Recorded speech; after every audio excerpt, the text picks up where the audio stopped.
Hey everybody, Joseph Rothschild here, aka MBT, and yippee! Folks, I did it! This past weekend at the 258-person Challenger Cup that was held on Sunday, I finally cleared out of Swiss rounds. And then immediately lost in top 16. I feel like the guy from the meme that's like popping champagne, like biting the metal. He got in top 16. But this event was really important for me for a number of reasons. Firstly, I made it my mission to chase some kind of accolade in an official Konami event this year, and I'm happy to have done so. Secondly, I was happy to see my hard work pay off after practicing for an event. And thirdly, this wasn't just any Challenger Cup. It was hosted by the one, the only, Kripparian. Kripp has been a personal inspiration to me for a number of years. If you've watched my variety streams, you're very familiar with me doing exactly this after a Balatro hand and going, okay. So when I found he was hosting a Challenger Cup, I made it my mission to get to the out-rounds and get immediately washed on camera in front of the boy. And he took it well. Oh, yeah, I that see. was lethal. Listen, I don't use the word hero often, but Kripparian is the greatest American hero of all time. I know that this seems like a lot of hullabaloo over a top 16 profile, but just like the first Challenger Cup, I want to give a little bit of insight into my list, explain what I played and why, and then show you a couple of replays. So surprising no one, I played Snake Eye. I really like this deck, specifically how it's shaken out in Master Duel. It feels like one of the very few strategies where you have an equal chance of winning provided you go first or second, even if you don't open any hand traps. I'll talk a little bit about the weirdness in this list. Obviously, your eyes are probably being drawn to the Kashtira cards. These have become reasonably standard in Master Duel Snake Eye as the DC Cup popularized this specific build. Kashtira's Unicorn, Fenrir, the Field Spell, Birth, and sometimes Dracosac in the extra deck are really powerful. I shouldn't have to tell you that the Kashtiras are hand trap magnets. People love to activate Valor or Imperm on Unicorn,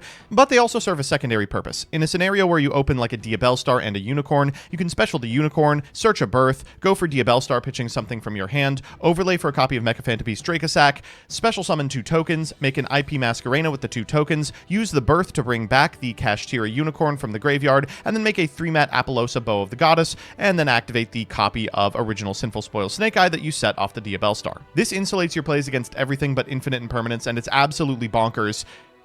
However, in the future, I would think twice about playing exactly Mechaphantabeast Dracosac, given that the line I just described doesn't use your normal summon and doesn't need it over the course of the turn because Snake Eye Ash is what you would be spending it on anyway, meaning that any normal summon you find at all could theoretically make this board without the necessary step of exchanging the Dracosac as 2 materials into 3. That slot in the extra would probably be better served by something like Selene, and there were rounds in this event where I did miss the card. The other strange thing is my hand trap lineup. You can see that I'm not playing a ton of them. We've got 2 Droll and Lockbird, 1 copy of Infinite Impermanence, 1 Nibiru, triple Maxi, triple Ash Blossom, and then, depending on how you classify them, Called by the Grave and Crossout Designator are in here as well. This one's kind of rough to explain. My reasoning here is that I think Maxi is the only thing I'm really scared of, so I've maxed out on Maxi, and then Answers to Maxi and Ash Blossom and Joy Spring, Called by the Grave and Crossout Designator. Droll and Lockbird is also sort of an answer to Maxi. If you can get your necessary adds off, you can draw your opponent like 2 or 3 cards and then fire a Droll and Lockbird so that they can't get any more over the course of the turn. Then a full Snake Eyes board can sometimes deal with like an 8 or 9 card hand. I made myself keep it to 40 cards though, so as a result we are only playing 2 of the card. Probably the 41st would be the additional copy. Nibiru is in here as a sort of inevitability when your Maxi resolves, but also it's important as a Crossout Designator target, and Infinite Impermanence is in here as a Crossout Designator target as well. I just really don't love these 1-for-1 hand traps this format. I feel like Snake Eye has developed in such a way that it can almost always play through exactly 1 point of interaction and sometimes 2, so unless you have like a 1-for-1 hand trap and then a turn ender like Nibiru or Droll and Lockbird or Maxi, then you're not going to get very far. So instead of relying on that type of interaction, the Kashtiras do a fantastic job not only of insulating your plays on the play, but also picking apart boards on the draw. It helps to conceptualize cards like Fenrir as board breakers, the role that they perform in the TCG, rather than something that eventually makes Appaloosa, like maybe they do in this deck. Outside of that, everything else is pretty standard. We've got 1 copy of Jet Synchron, 3 Snake Eye Ash, an Oak, double Poplar, triple Diabellstar, 1 Subversion. This is off and on playable. I think we are currently in a period of on, especially with decks like Unchained roaming the metagame. Triple Bonfire, we've got an OSS, we've got a Divine Temple, we've got triple Wanted. In the extra deck, we've got Formula Synchron, Borreload, Savage, Baron DeFleur, Mechaphantabeast Dracosac eating the Selene spot, Link Haribo, Nightmare Phoenix, Hita, IP Masquerena, Dark, Nightmare Unicorn, Promethean Princess, Amblo Whale, Appaloosa, Access Code Talker, World Sea Dragon, Zealantis. I can't wait for SP to come out because we can cut like 4 of these slots and put in better stuff. Let's look at some games. Our first replay is up against an individual called Super, who is playing Unchained. Now, I don't have all of the replays from this event because a lot of my opponents made the correct choice to make their own room to duel in, and then afterwards disband the room immediately, so you can't save a replay. That makes it hard to look at replays in order to improve your own game, but unfortunately, if you have a replay, you can just generate the profile of your opponent's deck, which is a huge minus if you are going into a top cut situation and get to know their exact 40.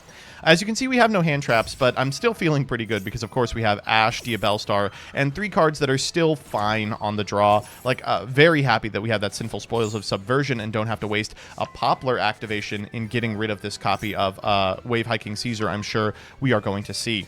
Our opponent, of course, is on Unchained, and it's very strange to me, Unchained completely unhit in Master Duel, and still, you don't see it well represented in the tournament scene. I have to imagine the reason is just the same reason why Unchained wasn't well represented in the OCG, which is it's very hard to play optimally and takes a very specific kind of pilot. I think as people get more comfortable with this strategy, it's going to start putting up really impressive showings. Here, we are just going to go for the 2 6s. We will end on Wave High King and 1 set back row and an Unchained Soul of Rage. It's a really low ceiling combo, and you might be wondering why they're doing that until you see 2 set cards. So I'm imagining those set cards have to be like Imperm, Abominable Chamber of the Unchained, Called by the Grave, or Crossout Designator.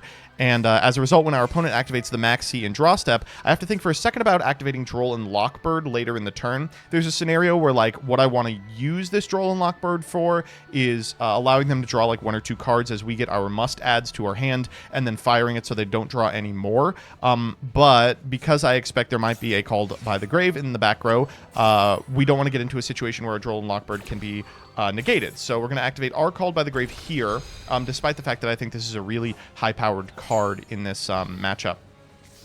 Next, we're going to just proceed. We're going to go Kashtira Unicorn after activating the Sinful Spoils of Subversion and setting this Wave Hiking Caesar to the back row. That does trigger the Sharvara, but, you know, it is what it is. That Kashtira Unicorn is going to go ahead and search a copy of Birth from deck to hand, and then afterwards, we're going to be able to pitch this copy of Droll and Lockbird to summon the Diabellstar from our grip as well. Now, our opponent makes a very strange play here. They recognize they're not going to be able to keep our board clear, especially with that Kashtira Birth, and there's no reason to, like, get rid of the targets for OSS. They're going to activate Escape for the Unchained in order to pop the OSS itself. Now, we can still get access to its graveyard effect here, which is really frustrating for them, but as a result, we are going to have to probably commit to the card that we search off of it. You know, they're putting us on not having Ashe in our hand, and unfortunately we do. They're going to go for Yama and Rage here. That allows them to get a Sharvara back to hand, and the Yama can recycle the Rage, which of course hasn't yet activated its effect, so it will be able to convert here. In New Chain, we'll be able to use Unicorn to take a card out of their extra deck, and we take the Unicorn, which means it'll really only be able to convert into a copy of exactly Anguish, because they don't yet have like SP or anything. We're going to go Dracosac here. In going first combos, this would be so we can get tokens and convert into an Apollosa. Here, we're just going to use it to snipe back row. I'm expecting there's some number of cards I need to worry about, like Infip and Called by here. They're going to go for Unchained Soul of Rage, I think, correctly as soon as I summon it, going into Anguish. And then afterwards, that forces us to expend our Kashtira Birth to get this Unicorn back. We're going to go for a Snake Eye Ashe, and of course, they do have the Infinite Impermanence for that, which is frustrating, but hardly the end of the world, because we have the OSS in Graveyard. We can, like, finagle our way into sort of an Ashe resolution by adding Poplar to hand, but it does mean that that Ashe is going to have to go to the graveyard and then come back if we want to activate its effect over the course of this turn. There's maybe a way they could have gotten around that by, like, proactively banishing this copy of Diabellstar so I don't have any targets, which forces me to send the Ashe to the graveyard for a Linkuriboh to activate the effect of the Sinful Spoils, and, like, maybe that's good, but I think probably correctly holding the Called by the Grave here. We're going to go Snake Eyes Poplar in order to get a copy of Divine Temple. We'll activate the Divine Temple, and then after the fact, we can set a copy of our Flamberge Dragon. Now, our opponent makes a really cool play here. They're going to use the Sharvara, popping the newly set Abominable Chamber. We can then go Divine Temple in order to summon the Flamberge, and unfortunately, there's no way to do this exactly the way they want just because of how the new chains work out, but as a result, they are going to be able to activate Abominable Chamber of the Unchained, and then in a new chain, they will go ahead and grab this copy of A-Bomb. And this card is going to pop the Snake Eyes Flamberge Dragon at a point that we don't have the requisite amount of material in the graveyard in order to convert it into more material. So what we're going to have to do instead is climb our way to a Promethean Princess, reborn the Flamberge, and activate its effect then, at which point we'll be very susceptible to the Called by the Grave. This is like really good planning from our opponent, I think. I'm just going to go into Linkuriboh. We're going to go into Hita. They do have targets in the graveyard here, the Sharvara, I believe. We'll summon that back, and then afterwards we're going to go into a Promethean Princess. That's going to activate. Now, Promethean Princess doesn't target, but obviously what we want to get is this copy of the Flamberge. We haven't activated the Ash effect over the course of this turn, though, so we do still have a decent Reborn. We will resolve the effect of Princess in order to grab the Ash, and then in a new chain, we can actually activate Birth as well, which is nice. Gets a bunch of problematic cards out of our opponent's graveyard. We can activate Ash here. We'll send that Birth after getting maximum use out of it for an Oak, and then Oak is going to bring back Poplar, and this is just enough material. We will go into Amblo Whale. We'll go into Zealantis. You've probably seen this combo before. The Zealantis is going to trigger, which is going to banish the entire field, and then when the entire field is summoned back, of course, a monster has been summoned to our opponent's side of the field, which means that we can trigger the Princess in the graveyard by popping the Oak and a monster our opponent controls. We are going to do just that. We're going to activate the Princess, and then we are actually going to chain Linkuriboh. It doesn't have to destroy both monsters, and here we need the Linkuriboh on our side of the field so that we have the amount of life points necessary to destroy our opponent. We'll go to the battle phase, activate the effect of the Zealantis in battle phase to pop the last 2 remaining monsters because we control 2 monsters that are co-linked, and then add them up. That's 25 plus 25 plus 27 plus 3 for exact lethal. These types of lines become second nature as you get more practiced with the deck, but it's still really funny to be like, yep, we got a CL2 Linkuriboh before we get locked into fire. Woof. The second game I want to show off is against Roselia. I go second here. I went second like pretty much every round of Swiss. I think I won 1 coin toss total. But Snake Eye is just really good at dismantling boards, so I'm not too beat up about it. Here, my opponent is playing EXO Sister, and they've opened Martha. We have no hand traps with which to engage with them. But again, our hand is really good. You know, we've got Wraith Soth, Unicorn, Bonfire, Ash, Crossout Designator. The concept, I think, of playing EXO Sister during this format, the theory sounds solid, right? It's a shifter deck, and all of the monster combo decks have a bit of a problem with shifter. But most of the decks that aren't monster combo decks, things like Labyrinth, also kind of have a problem with the individual EXO Sister monsters. It just ends up being a well-positioned strategy. So our opponent here is just going through the motions. They're setting up their turn 1 Martha play. They're getting a Martha for next turn. They're going to go into Magnifica. They're going to set 2, then they're going to activate packs. Probably should activate the packs beforehand, so I don't know exactly where the Vadis is, but what am I going to do about it, right? So I'm expecting it's Vadis, Returnia, and maybe like an Imperm or a Called By or something. Called By would be disastrous. We draw Diabellstar, which is unbelievable, and we're going to lead Wraith Soth. That gets us a Fenrir to hand. From here, we're going to go to Unicorn. Usually, I like to obfuscate my hand just a little bit. Giving them knowledge of the Fenrir may have been wrong. They go for Imperm here. I feel like there's not a ton of crossover, and if they had a Maxi, they would have activated it already. So we're just going to go ahead and cross out that Imperm because, you know, nice to resolve something. And Birth is just so much individual, both link material and access to OSS in a world where they've wiped the board. We're going to activate Birth, and then afterwards we're going to normal summon Ash. This is just how I feel the hand has to work out. I want to start sniping that back row with something like a Nightmare Phoenix before I start activating effects that would theoretically trigger the EXO Sisters. Getting to Poplar early also lets us use Sinful Spoils of Subversion before we've committed to this copy of Diabellstar, which means they're going to have to fire the Magnifica here. Magnifica is going to fire. They're going to tag back into Machias. They're also going to banish a card we control. They pick the Ash here.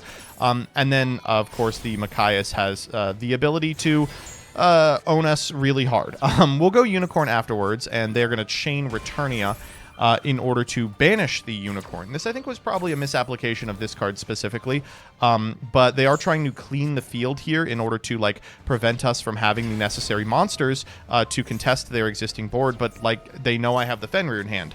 They banish it with the Machias, but of course we can just get it back with Birth, getting another Unicorn, and, well, now because we have the Diabellstar, we can just play the game. Diabellstar here comes down, we can go and grab the OSS. That OSS is going to convert into, I think we just get Oak here, sending the Birth in order to get the Oak, and then of course the Oak doesn't have to summon from the graveyard and wouldn't theoretically trigger the EXO Sisters. We'll activate its effect, sending the Wraith Soth and grabbing ourselves a copy of Snake Eye's Flamberge Dragon. We're trying to put lethal on board without getting ourselves into a position where the EXO Sisters would trigger, and we do so. Going here for lethal because our opponent's already a little low. They're going to go for Vadis, but they do it a little suboptimally, allowing us to walk over one of them and banish the other with the Fenrir, still getting in for 24. So we get in for 24 and they concede. Before we conclude, I'd like to show what I consider the highlights of my top 16 match. Shoutouts to MBT. I was wondering if he was going to make it. I know that he was in this event. Yep. He's a pretty popular community YouTuber and streamer, and he made top 16. Let's go, MBT. So we're going to be able to watch his game. Yeah, I've been told it could be quite exciting. I am taking a look right now, hopping in. I'm spectating from live, yes. from how they're playing. So already MBT starting with Maxi. Do you know the lore behind Maxi, Kripp? Do you know this card? You probably experienced it in the Invitational, right? It is. Let me see if I can get it here from the history. It's the well, you draw can on a also click it trigger, in the I graveyard of believe. MBT. It's right there. Anytime your opponent special summons, you get to draw a card. We have a question from Twitch chat. Does the opponent ever get to go? This is probably the most amount of cards I've ever seen on a turn 1 Yu-Gi-Oh match in an event. So the answer to that is possibly no.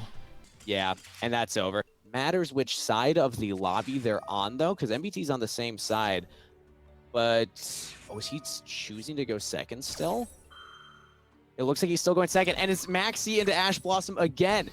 Now he's going to go into, presumably, a very similar combo to last time. But no, there's a second interruption. So this is another card. This is a common term the Yu-Gi-Oh players have. Disruption from the hand. Droll and Lockbird is one of the more powerful ones in the current meta. If your opponent adds a card to their hand from their deck, you discard it, and they can no longer add cards from their deck to their hand for the rest of the turn.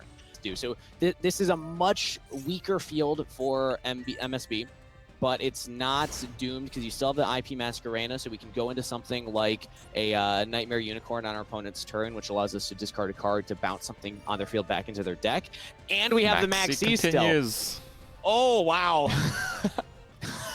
Oh, I forgot about that effect. So you can attach it to get a second attack. Oh, yeah, I that see. was lethal. So that's that. I'm glad to finally have that monkey off my back. The first Challenger Cup top is the hardest, and I look forward to practicing and improving even more in the coming weeks. Until then, peace.